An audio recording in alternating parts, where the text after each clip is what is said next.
හොඳට බලන්නකෝ මිනිස්සුෙකුට බැනලා මේ සැනසීමක් තියනවද හිතට?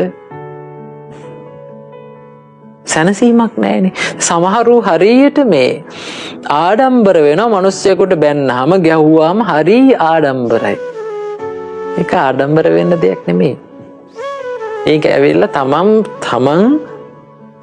තමන් ගැනම අප්‍රසන්න භාවයට පත් වෙන්න ඕන දෙයක්.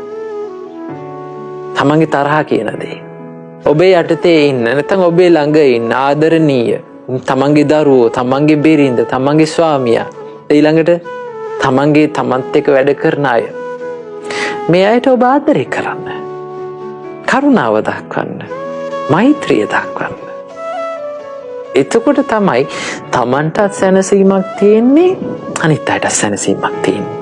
එහෙම නැත්තම් අපිත් අපහසුවෙන් ඉන්නේ, අපිත් අමාරුවෙන් ඉන්නේ, ඒ අයත් අමාරුවෙන් ඉන්නේ.